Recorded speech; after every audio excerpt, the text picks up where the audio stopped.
Okay, welcome everyone. We're going to do like we usually do. We're going to sing a little bit. I chose a nigun from Hallel because if we can believe it or not, tonight is Hanukkah. And every night we say, Kedei lahodot ulahalel, that it's actually brought down that the ultimate reason for lighting the lights of Hanukkah is to bring us to give thanks and to praise. And that's why we have a full Hallel for all 8 days of Hanukkah, where we don't even have for Pesach. Pesach, we only have full Hallel on the first day of Pesach. So Hanukkah is lahodot ulahalel. So I'll sing the nigun through, and then I'll put it to the words of Hallel.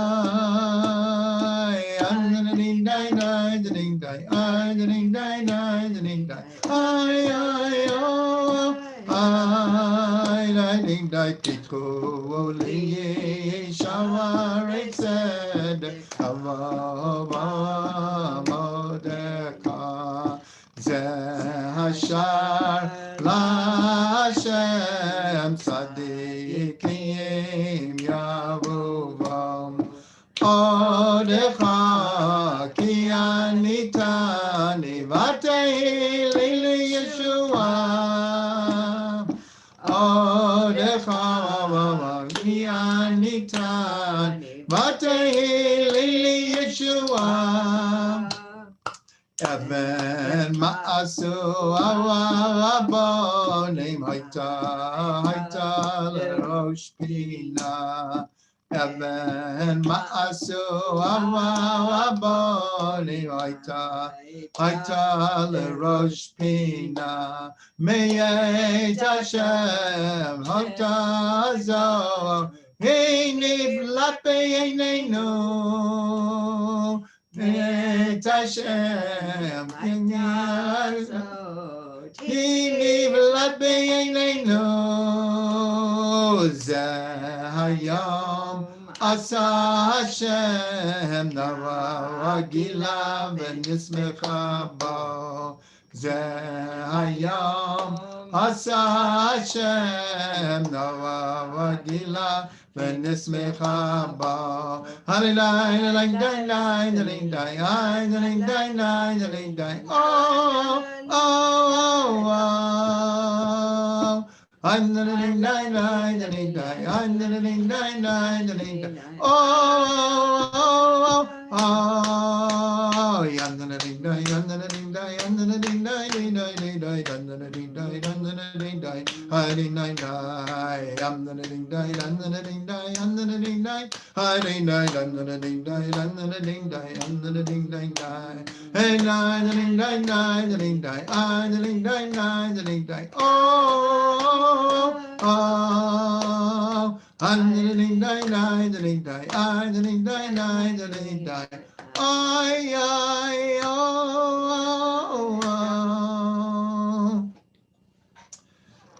Okay, so the topic for today is Yehudit, Yael, and Devorah fighting women.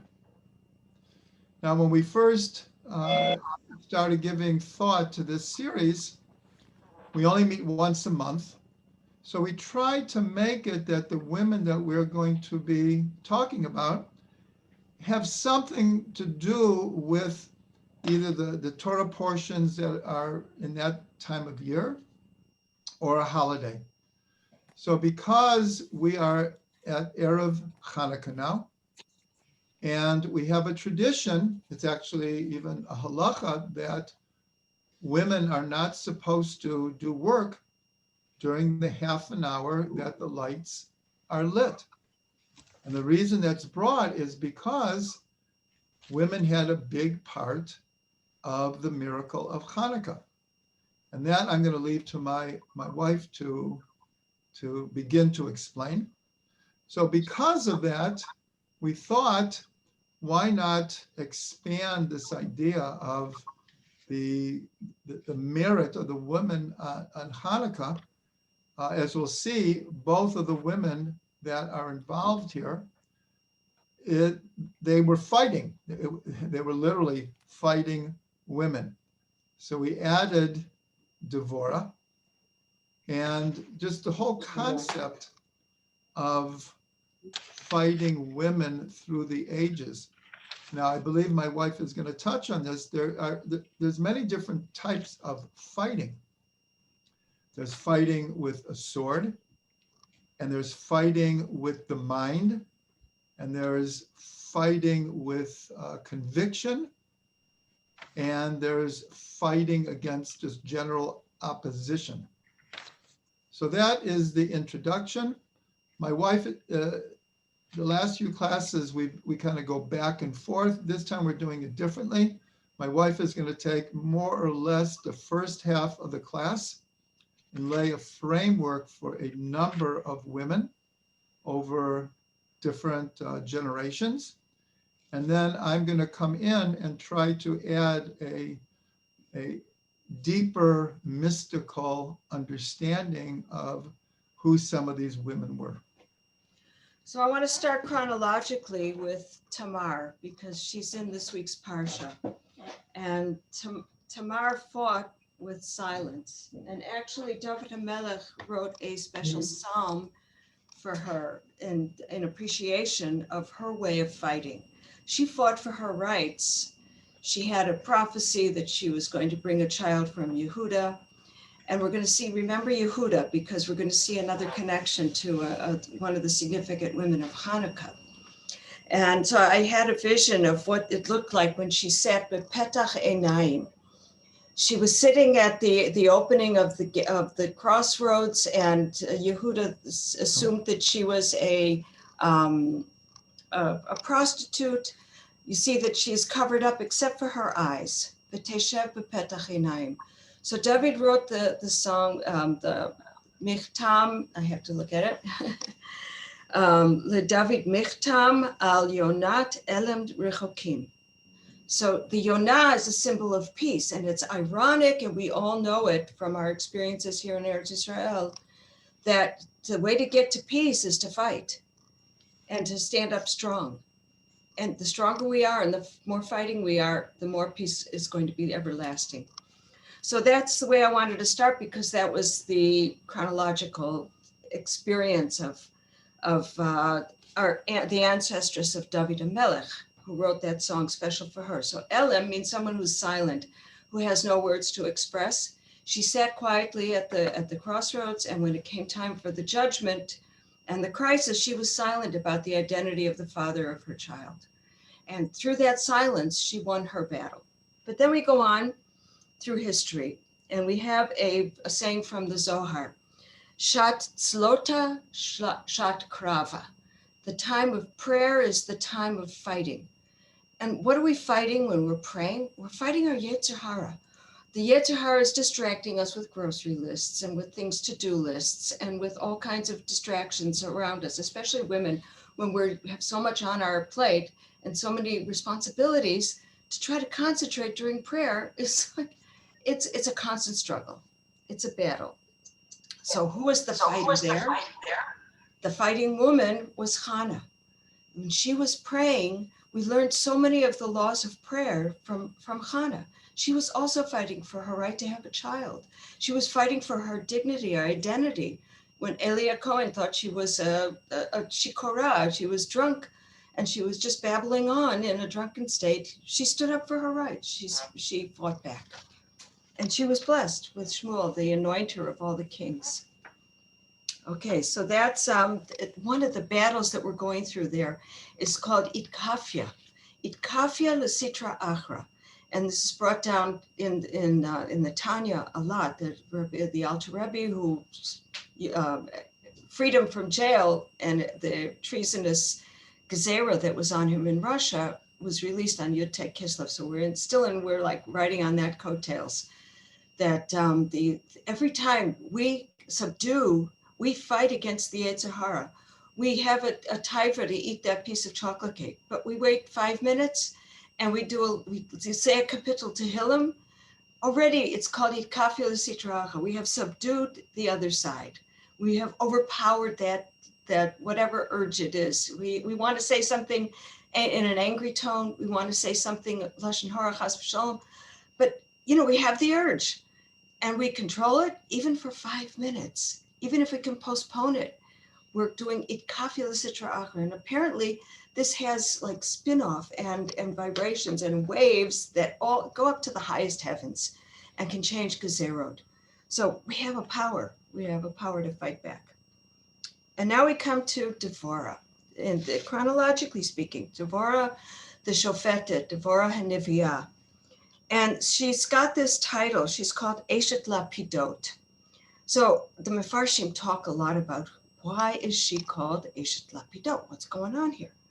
So Lapidot, of course, the torch is like one of the strongest symbols that we could possibly imagine for Hanukkah. And one of the ways that she got this title is that there are some opinions that say that she was married to an Am Haaretz, a simple person who didn't know about learning, but she would make these very special wicks, very thick wicks, not like the small wicks that we have in our Chanukias, but like a giant wick that was the size of a torch. And she would give these wicks to him and say, bring these to the Beit HaMikdash. Bring these and let these be light, more increased light. And it says like in the Mefarshim that she would meditate on how to increase the light that was going to be lit in the Beit HaMikdash. And because of this meditation, she got the title of Eshet Lapidot. Other Mefarshim say that she was married to Barak. Barak is another expression of light. It's a very intense, almost blinding light that if you've ever been close to lightning, Chas v'Shalom, we're very close because we're the first hill that comes up from the coastal plain. We get a lot of lightning strikes here. And it's almost blinding, this intensity of light. And so she was married to this guy who was sending off these sparks. And she herself, it says a third midrash says that every time that she would have an experience of nevuah, she would send out sparks of light, flashes of light all around her. And this would like validate what she was saying.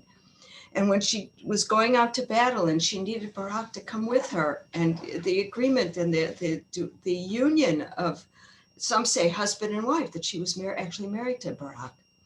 Some say metaphorically, others say actually that Barak ben Abinoam, and her name was Eshet Lapidot. So the fire and the light that's going on there. Some say that Barak's name comes from also Lapidot. That it comes from this flame idea, but also one of his names was Michael. Michael was not hinmich et atzmo. He lowered himself relative to his wife to honor her nevuah, her greater nevuah, to honor her greater learning, her intensity and her power and her truth. And so because of his ability to like lower his ego, to quiet it down in relation to her, both of them were able to shine. And so that's why one of his name was Michael, the root of Lahanmich. And Yaakov Avinu prophesied about Devorah.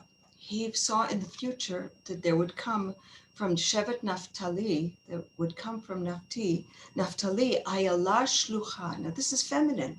He's blessing his masculine son, Naphtali, with a feminine blessing. So there's the place where the Mefarshim and the oral Torah can come in to fill in the cracks in that structure of the sentence, and to broaden it and to strengthen it, and to say this Ayala Shlucha Noten Imrei Shefer. She's this messenger. What is a prophet? A prophet is a messenger from God to the people. And when she was bringing Imrei Shefer, she was bringing beautiful words enlightening words. That's why she's so connected to Hanukkah, this battle of the light against the dark. But Devorah, in her song, speaks of herself in her most exalted role. She calls herself at the end of Shirat Devorah, the end of her triumphant epic song, she calls herself Em B'Yisrael, a mother in Israel. What battleground do we have that is more sacred, more holy, more exasperating, more time-consuming, more important than raising our children?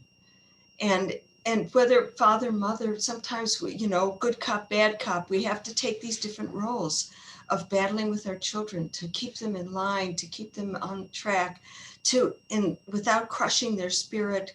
What a battleground that is. And this is how Devorah praises herself. She calls herself Em B'Yisrael. So she teams up with another incredible woman, Yael, who is the one who defeats Sisera. Talk about a battle. This is a different kind of battle that Yael had. Yael was someone who was able to entice Sisera at the end of his koach, when he was like running away from his worst battle ever, and he was on the run. She was able to, her husband had a partnership with some kind of an agreement, what do you call it, a treaty with Sisera. And so he thought, this is a safe place to go. He comes to her tent, and she's waiting for him. She has the nod hachalav. She has a jug of milk, but not just a simple jug. She has a noble jug. It's like some kind of very special vessel that was only served to noblemen. Imagine, gold, silver, crystal. We can all imagine these images of the kind of where she served the milk to him. And she mixed it with buttermilk. And she wanted to see, is he stable or is he a little bit off his game? And when he didn't notice the butter in the milk and he drank it down, she realized, okay, I have a chance to subdue him. I can subdue this. And she takes the wine and she gets him drunk, and he falls dead on the bed. Some say he falls dead on the bed because he has been intimate with her or forced her. There's different mefarshim here. 7 times.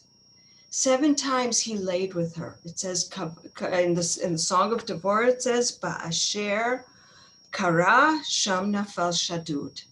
The place where he bowed down between her legs.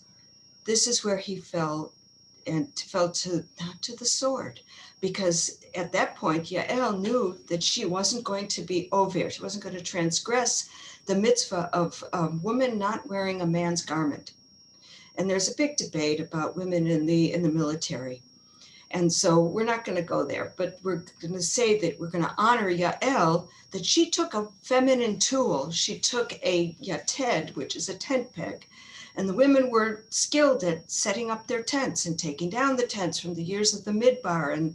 But she took a tent peg, and that's what she used when he was absolutely exhausted after his 7 times of raping her. It's an opinion, but 7 times she enticed him, or 7 times sometimes she was forced, but sometimes she enticed him 7 times. There's different mefarshim here. But he was exhausted, and she was able to take the tent peg and knock it through his head and kill him on the spot. Okay, so with that subduing of this Yetzer Hara, we have to understand that something great came out of this. It's a strange thing, like how something wonderful and something amazing can come out of such a dark place as rape. And so there's a mefarshim who say that the union of Yael and Sisera resulted in a pregnancy that led to eventually Rabbi Akiva. And it says, Or zarua latzadik v'liyishrei lev simcha Sofei Tevot, the end letters of those words, the light is planted for the righteous, and to the straight of heart there will be joy. That's the end of those letters spells out Akiva.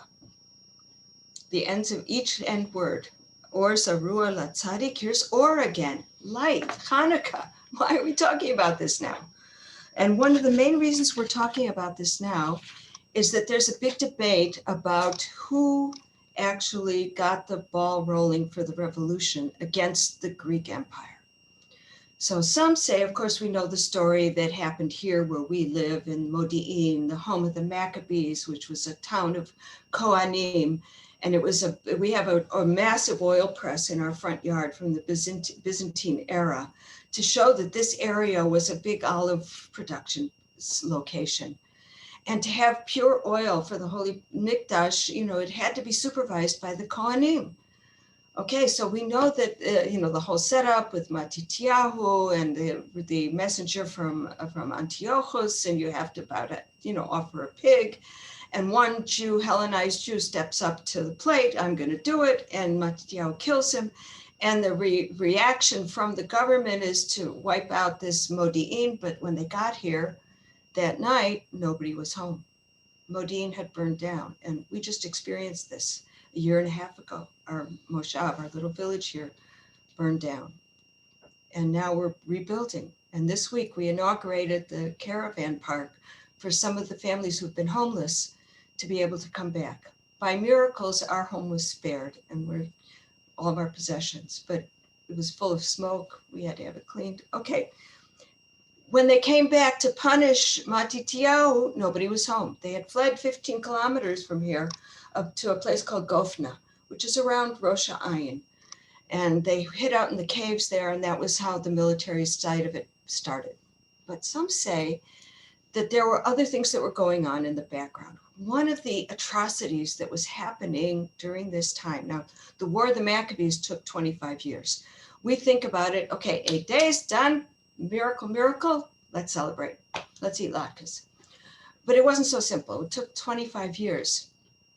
And one of the ways that it started was that Heliporni, who was like the Sar Tzava, who was the minister of war for Antiochus, was taking every Jewish bride out from under the chuppah and raping her. And before she was allowed to get married, she had to submit to him first. Okay, so this was going on for a number of years, and it came time for one of the daughters of Matityahu. Some say her name was Yehudit. Some say Yehudit is a generic name for Jewish woman. I know that from my own personal experience when I went to visit my grandmother's grave in Waldheim Cemetery in Chicago. I saw on her gravestone, it said Yehudit. I never knew her as Yehudit. She was Ida from Russia, from St. Petersburg. Okay, but that became a generic name for a Jewish woman. Okay, but one of these Yehudits that we know about from the Hanukkah story got under the chuppah. It was her time to get married. And when the soldiers were coming to take her to go to sleep with Heliporni, like it or not, she ripped off her clothes and she was naked. And her brothers were so enraged and so outraged, they threw blankets over her. They threw their talis over her. They tried to cover. They said, "What are you doing?" And she said, "Shame on you. If you won't defend me, then shame on you. You should be ashamed. How can you embarrass our family? Oh, watch me. You would let me go off with him? And you won't defend my honor? I'll show you." That's a fighting woman. The other version of the same story, which we heard from Rabbi Yitzchak Ginsburg, is that she was wearing armor underneath her garments. And she said, "If you won't fight for me, I will fight for you. I will fight for the whole Am. I will fight for my dignity. I will fight for my right to marry as a virgin with my husband. I am not going to just let this go." So that's Yehudit, a generic name for a Jewish woman who's a fighter.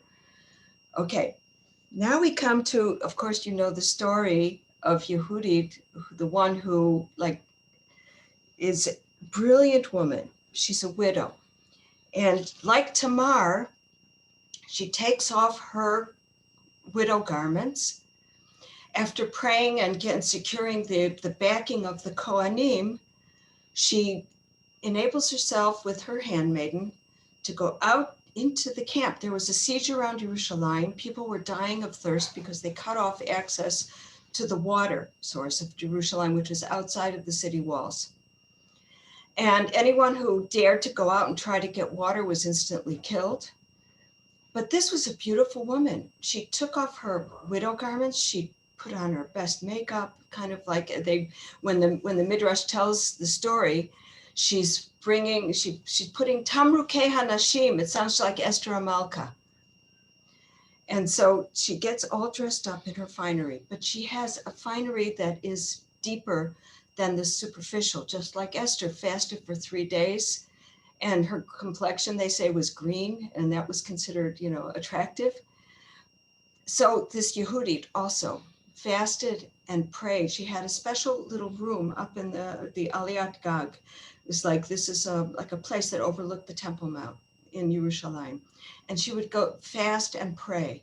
And so with that behind her, and with the agreement of the Kohanim to back her up, she went out of the city walls, which was instant death. As soon as she would be captured, that was it. But the soldiers, she engaged the soldiers in conversation. She said, wait, I want to join on your side.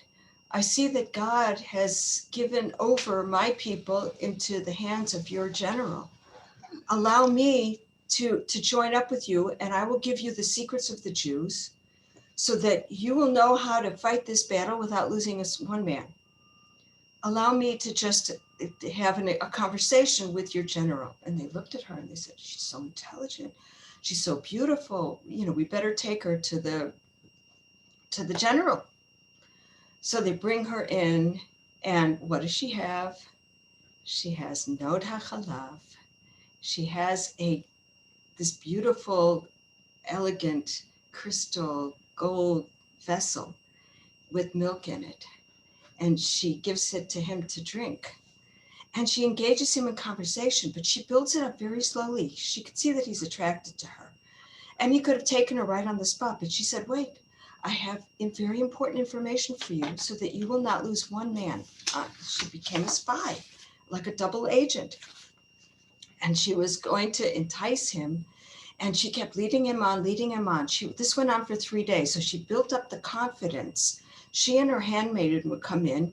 She had this bag of her kosher food. He invited her to eat with him, but she said, I fear God. And the only reason why I'm joining up with your camp is because I see that God has given over our people. We're dying of thirst in there.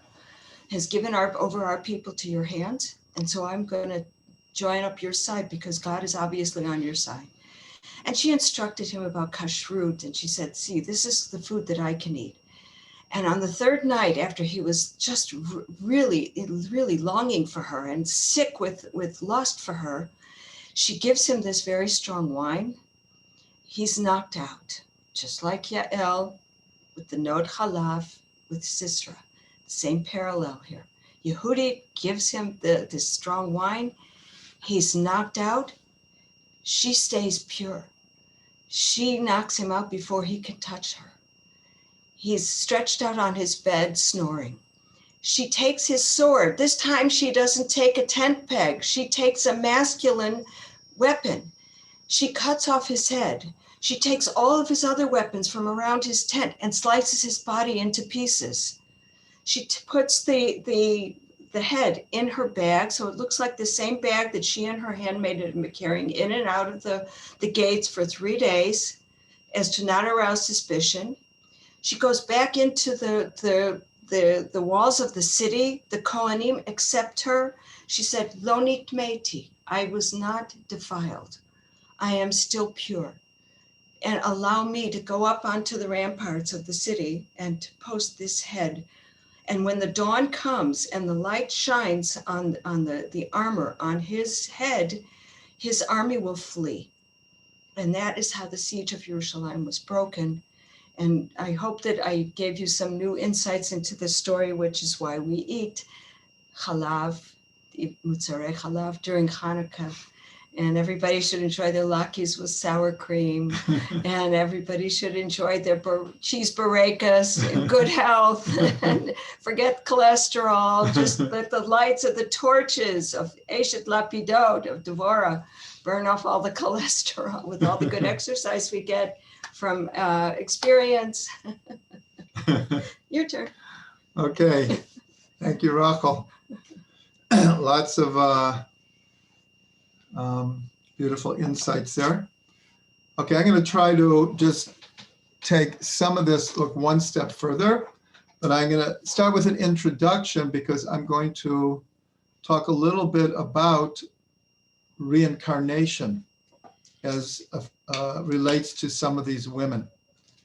But to do that, since we haven't talked about reincarnation and not everyone is completely familiar with the Jewish view of reincarnation, I'm just going to have a short introduction so we can put this into context. The concept of reincarnation is not mentioned in the Torah, in the Tanakh, in the Mishnah, in the Gemara, the Midrash. It's just not there.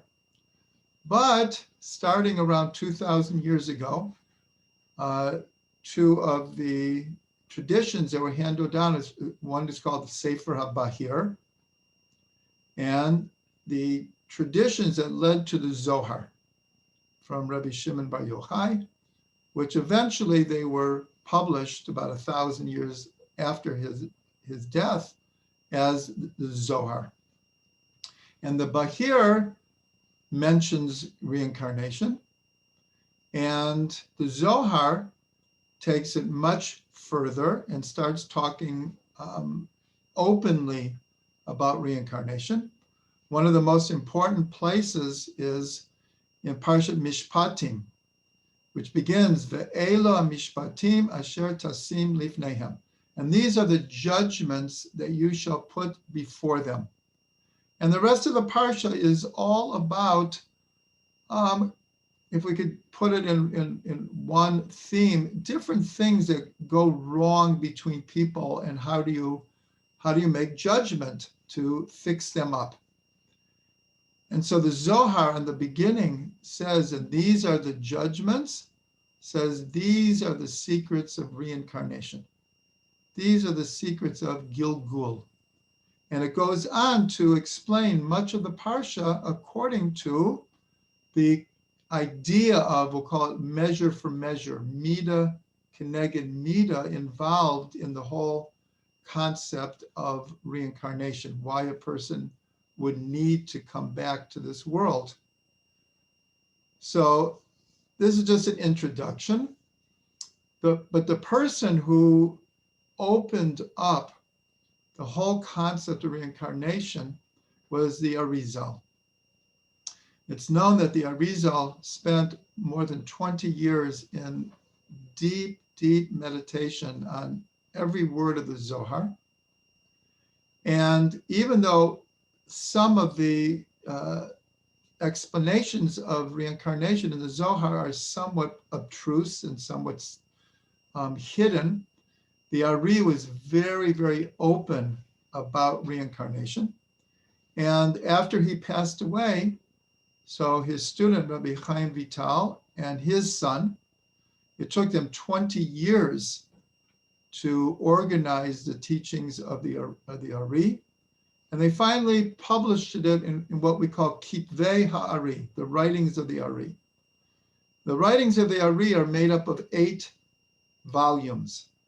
An entire volume is made up of reincarnation.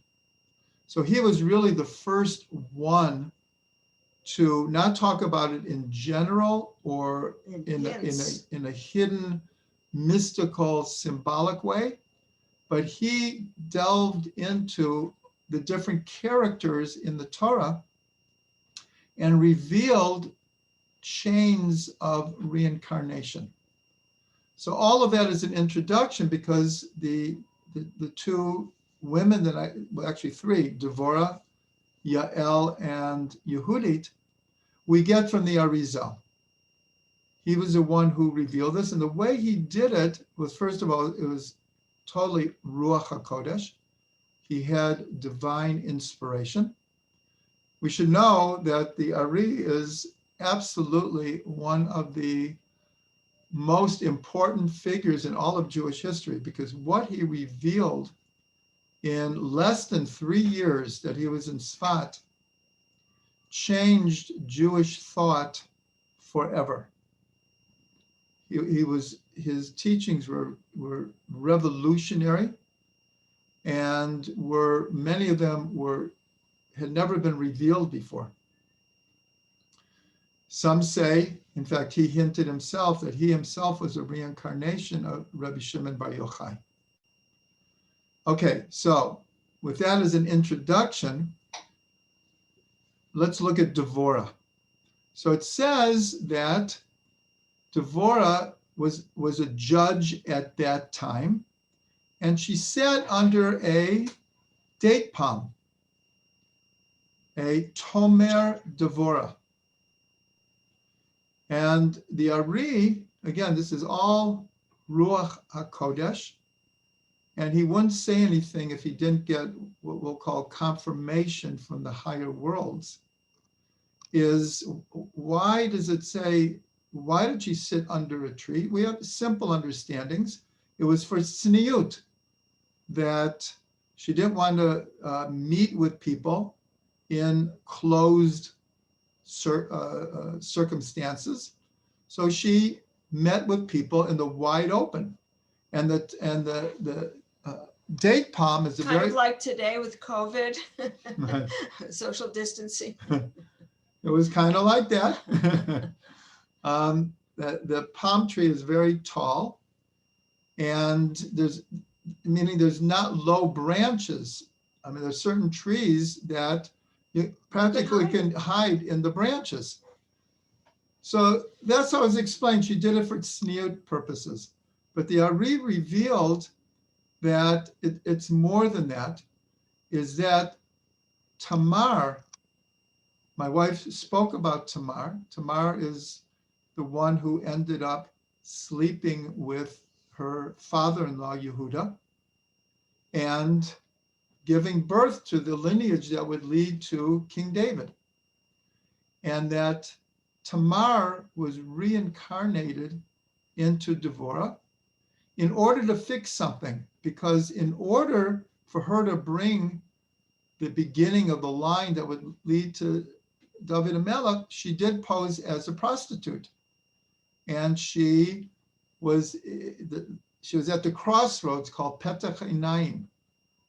And the Ari explains that, we're going to see at the end of the class, even though what she did, it appears to maybe have been a sinful thing, because her kavana was correct, as we're going to see in just 5 minutes, is that she was considered very meritorious. But nonetheless, the fact that she had to pose as a prostitute and seduce her father-in-law, there needed to be a fixing here. And her fixing came through Devorah, who sat under Tomer Devorah. Tomer is the same word as Tamar. And she did it in a very sneous way. She was outside in a very sneous way. So that's one explanation. Now, one of the things that's different about the concept of Jewish meditation than what many people, when many people think of reincarnation, they think of the Eastern way of reincarnation, where a single soul reincarnates over and over and over again in their view, until they reach a certain level of enlightenment or rectification. The Jewish concept of reincarnation, which is far more complex, is that every person, in a sense, has many sparks of of people from previous reincarnations within them. It's not just one soul, carbon copy in generation after generation. So in Devorah's case, she had part of Tamar reincarnated within her, and a part of Sipporah, Moshe's wife. Now, why would Sipporah be reincarnated into Devorah? Well, we talked about at the beginning, and my wife developed it very beautifully, that there's all kinds of fighting that we do, not just with a sword or a tent peg. So Sipporah, at one point, when after Moshe meets God at the burning bush and is commanded to go back and save the Jews. So in the beginning, Moshe was taking Sipporah with him, and they had just had a baby. And Moshe figured, we're on the road now. It's too dangerous to give him a circumcision. Even though they could have stopped and put the travel off until they gave the circumcision. And in a very mysterious verse in the Torah, it says that as they were going towards Egypt, God came and he wanted to kill Moshe. And it's like, whoa, why is this language so harsh? And it was because here Moshe is about to go back and save the Jews and save the covenant between God and the Jewish people. And here he came up with a reason not to circumcise his own son. So the Torah says it was Sipporah who circumcised their son. And she saved, according to the Midrash, Moshe was about to die. And because she did it, she saved him. So here, it's like a different type of fighting against obstacles, fighting against circumstances.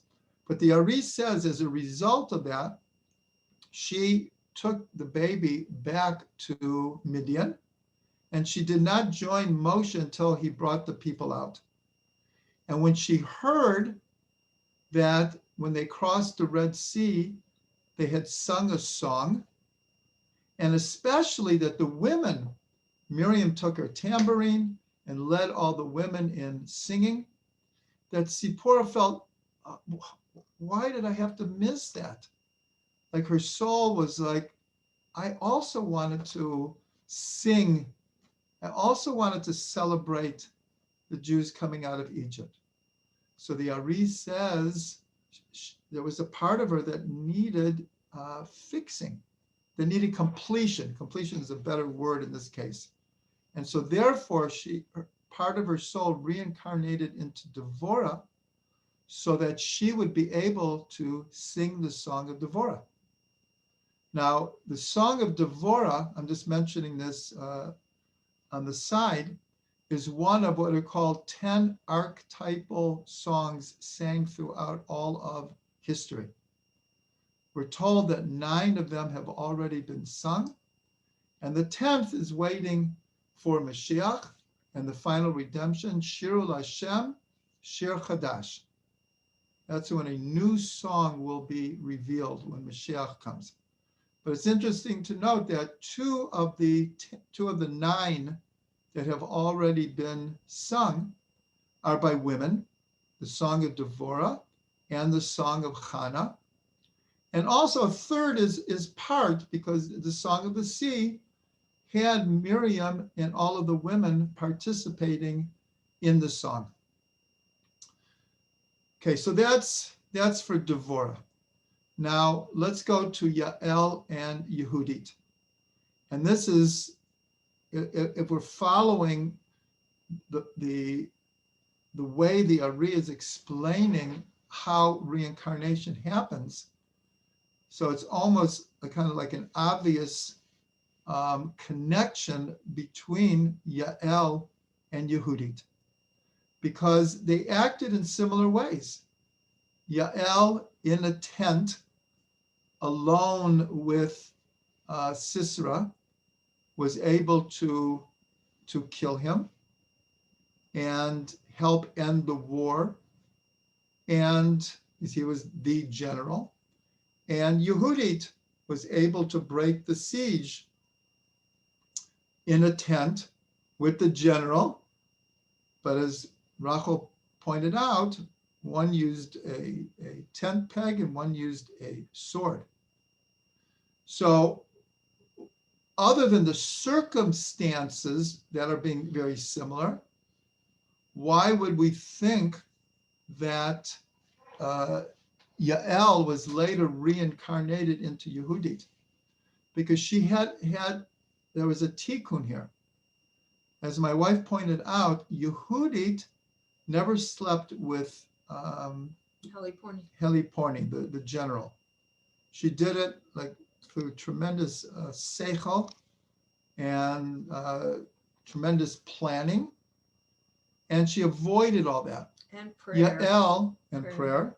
Yael, even though my wife said there's two opinions, one that he raped her and others that she enticed him, the Talmud most definitely goes along with the opinion that she enticed him. And we're going to learn about that in the last few minutes that we have, what the Gemara says about this. But just to tie it together, so Yael, who the Talmud says did a very meritorious thing, even though she was a married woman and she was committing adultery. And we're told that this is one of 3 sins that you have to give your life up for. Every other mitzvah in the Torah, if you're forced to do, we're supposed to live in the mitzvah. We don't have to die for the mitzvah. But the 3 are murder, illicit sexual relations, and idol worship. So it's a big question. Where did Yael figure she had permission to have relations with him in order to weaken him so she could kill him? And the answer that the Gemara gives is that this was an unusual case because it had to do with saving lives. It had to do with, again, he was the major general. This was a very unusual thing that he lost the war. And had he gotten away, then it would have just been a matter of time where he would have gathered his troops again, and this time he would have wanted revenge. So this was a matter of life and death for a lot of people. So the Ari says, though, but she needed a tikkun for this. And her tikkun came with Yehudit, that she didn't go to that place of having relations with the general. She figured out a different way, and that was the rectification of Yael. So now I just want to read from the Gemara. It's quite fascinating subject altogether. And it starts like this. In Horayot. If anyone wants to look it up, it's in Masechet Harayot 10b. 10b Harayot. So it says like this. I'm going to do it very, very quickly. So it says, Amar Rav Nachman bar Yitzchak. So Rav Nachman bar Yitzchak says, Gedola avera lishma min mitzvah shelo lishma.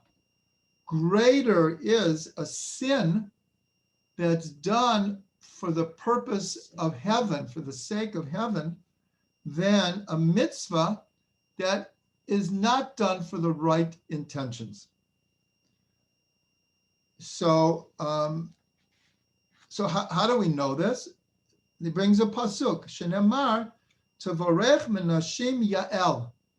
So this is from the song of Devorah, where she says, blessed from all the women is Yael, the wife of Chever Hakeni, Minashim ba'ohel tevarach, even from women in the tent is she blessed. So the Gemara says, who are the women in the tent that she's talking about? Sarah, Rivka, Rachel, and Leah.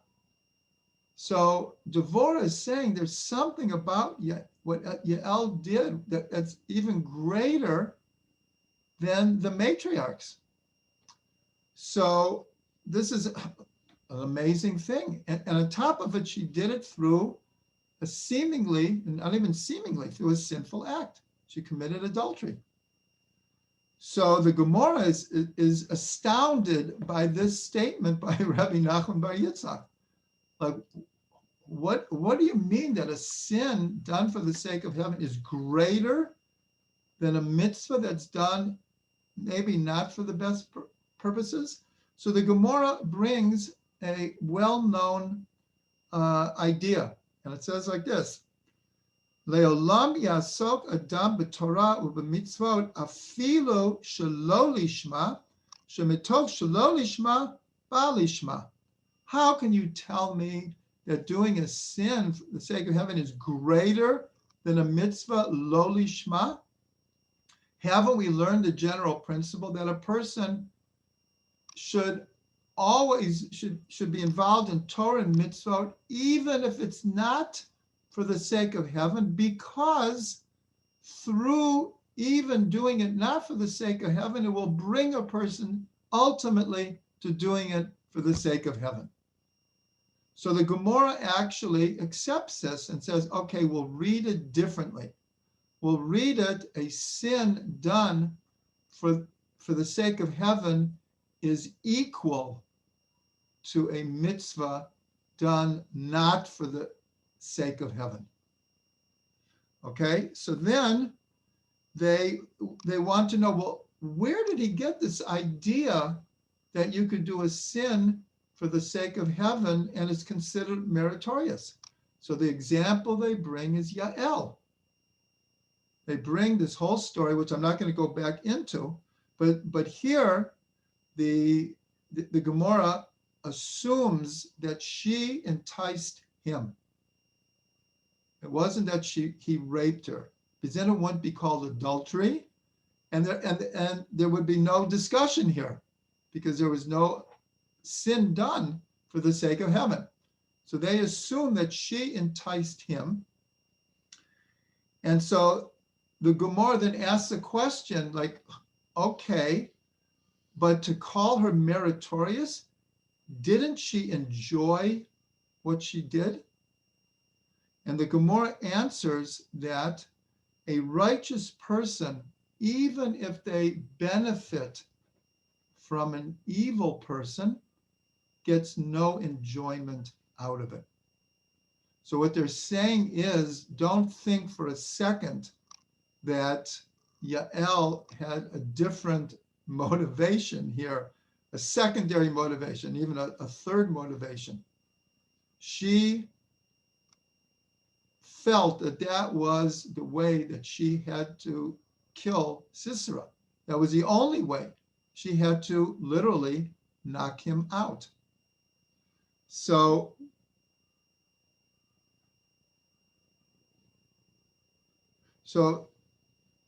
this discussion is actually continued in different Gemaras with the same question asked of Tamar. Because Tamar is considered a very, very righteous woman. And yet, it seems that the means that she went about it were somewhat questionable. And we have another case, an even more amazing case, the daughters of Lot. There's a whole section in the Gemara that discusses they're sleeping with their father, but the Gemara says that what they did was very meritorious. And they bring the same principle. And a vera, a sin done for the sake of heaven, is greater or at least equal to a mitzvah done lo lishma. And the reason that they brought there is they thought they were the last women in the world, having seen fire and brimstone destroy their entire neighborhood, and they were hiding in a cave, and they wanted to perpetuate humanity. That was the reason given.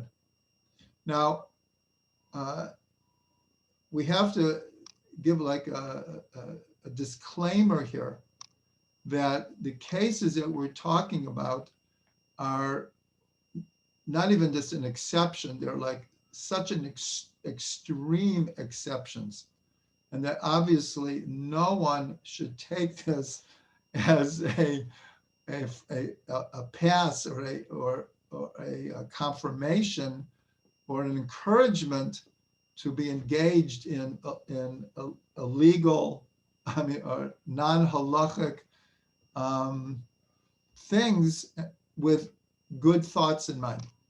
These are very, very, very, very rare cases, extremely rare cases, but they're brought because throughout history, there are times where there is what's called an horat sha'ah. This is not exactly the same thing, but an emergency situation. And there have been many things like this. Just one that comes to my mind, it's not as dramatic, but everyone knows the story that we had to leave Spain. The last day to leave Spain was literally on Tisha B'Av. And the Abarbanel led approximately 400,000 people crossed the border. You know, they had hope until the last minute that they could avert this decree. And they crossed it as they were fasting. And the Abarbanel said,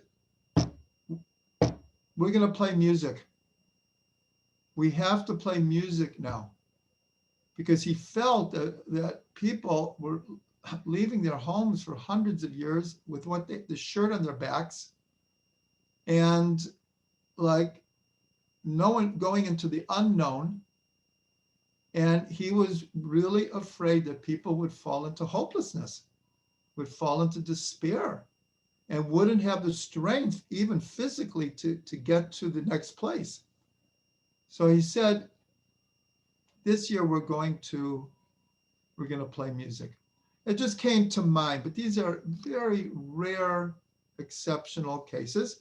But I brought it because of Yael and Yehudit. And I so, have another example from the time of the Maccabees, that part of the Greek strategy was to attack the Jews on Shabbos, because at that time, the Jews weren't picking up their weapons on Shabbos. They were muksa. And it was finally decided among the elders, especially Matityahu and the family, that no, we have to pick up our weapons on Shabbat and defend ourselves. It's the only way. That was one of the ways that Pikuach Nefesh, the whole concept of things that you can do on Shabbat and Yom Tov because of saving a life. Okay, we're basically out of time here. I just want to we'll wrap this up, that even though we just had an hour, we did try to touch on this concept of fighting women. And of course, we didn't mention, but I'll mention now that we have this tradition, B'schut nashim tzidkaniyot yitzanu mimitzrayim. On the merit of righteous women, we came out of Egypt. So we don't see that they took up arms or they fought, but what did they do? They fought against despair.